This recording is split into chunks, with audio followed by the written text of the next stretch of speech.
Yeah, yeah, yeah, yeah. From like the city, man.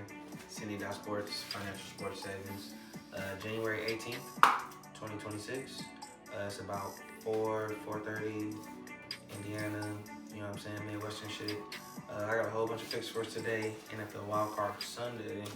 And then we got a smooth little NBA slate. So I won't waste no time. Try to get this to y'all hot and ready, like Little Caesars. You feel me?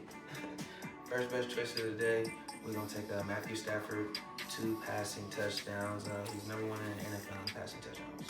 And the Chicago Bears has like a mid-tier secondary, in my opinion. I feel like Matthew Stafford will be able to get up and down the field and be able to get the ball to his high-quality receivers. And then for our next best choice, we're gonna take Caleb Williams, 200 plus passing yards all. He's covered this line 3 out of the past 5 games. And the reason why they are where they are right now is because Caleb Williams been passing that ball. Now, granted, he do throw an interception here and there, but he still move the ball up the field, you feel me?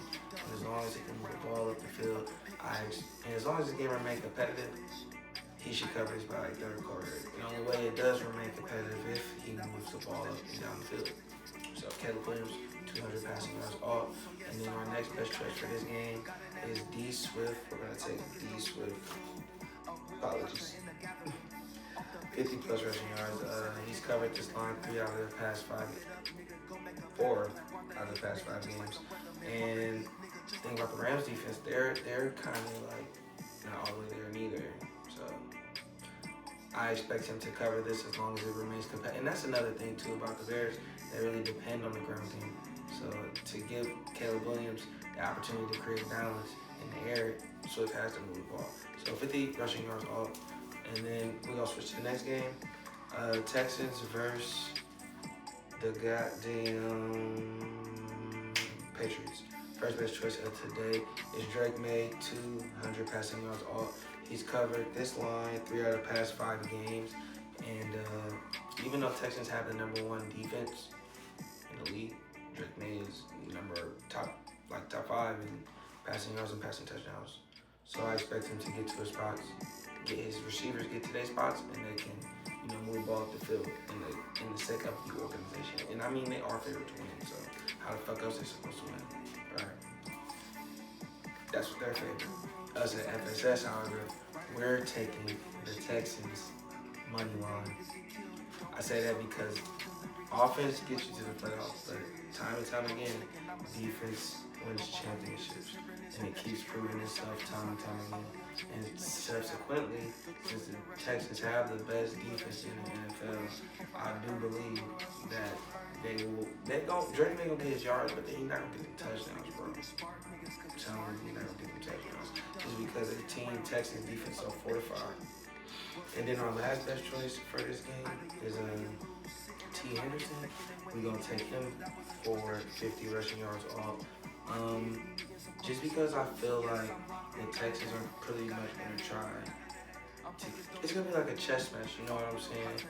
And for you to have a chess match, you got to have high quality players on both offense and defense. You can expect Drake May to go crazy as best as he can, but do the Texans have a package prepared for Henderson, someone who averages about like 60, 75 yards, who is top 15 in the league in rushing yards per game? You know what I'm saying? I don't know if they have a package for that, but regardless if they do or don't, he has covered this line. Well, 3 out of the past 5 games, so over 60% rate on that. Given the standards and the stakes of this game, I'm pretty sure he's going to give his best efforts. Just saying. And that's what we have for the NFL. Wait, there's more. We have NBA shit too. Hold tight. The London games, JJJ, 15 plus points all. He leads his team in points per game. And no one on the Magic, in my opinion, can stop him from getting the ball in the hose. It's pretty simple with that. Other side of that spectrum, we're going to take Paulo Banchero, 7 plus rebounds all. He leads his team in rebounds per game. And no one on the Grizzlies can stop him from crashing the boards. I like playing Banchero defensively, you know what I'm saying? He really knows how to put the pressure on people, so I expect him to continue to do the same thing. I mean, they just played him the other day, and he just got dunked. He didn't get dunked on, but 4 others he got dunked on. They're ready for revenge, you know what I'm saying? And then for our next best game, we're gonna do Jamal Murray versus the Hornets. Jamal Murray, we're gonna take Jamal Murray for 20 plus points all. Ever since Joker been going, he's been really taking the lead of this team, and he's covered this line all of his past 5 games. You know what I'm saying? So as long as this game remains competitive, which it always is with them, I see them covering this really by third quarter for real. And then on the other side of that spectrum, we're gonna take another ball 20 plus points all. I don't know what the hell was going on yesterday with the time management and things of that nature, but I expect them to not really be on that time management shit with him this game, because these games are starting to add up. We almost at All-Star and can't fall slipping too far trying to arrest people. Feel me? It's a road. If you on the road, play the best players. If Melo Ball plays over 25 minutes, he's gonna score 20 points. That's a fact. And then we got a single solo pick for us. It ain't no like 7-game parlay, man. But Vucevic 15 plus points all. Giddy is coming back today. Whoopty, shout out my fantasy. But Giddy gonna need somebody to outlet too. He's not fully there yet. So Vucevic been leading. He's gonna continue to lead for at least the next couple games until Giddy gets laid in Memphis. So we're gonna take Nikola Vucevic 15 plus points off. And then for our couple late night games, Domantas Sabonis 8 plus rebounds off. Sabonis is back. They play the Blazers, and then the Blazers don't got Denny Alger, so they small. They already small, and then they don't got their best scorer, who's pretty tall, so subsequently it makes them smaller. So for a welcome back game for Sabonis, I expect him to do what he does best, which was crashing the boards. The past 2 years he was leading the league in rebounds. He just wasn't leading them this year because he's been out for 2.5 months. But I think the perfect way to start is on a sorry ass team who, you know what I'm saying, don't got no rebound. And our next best choice is Shea Sharp, 20 plus points all. He plays for the Blazers. He's been on a cool little roll. The momentum behind him. He's covered this line 3 out of the past 5 games. So over 6% hit rate. And the Kings are still on the lower end of the Western Conference.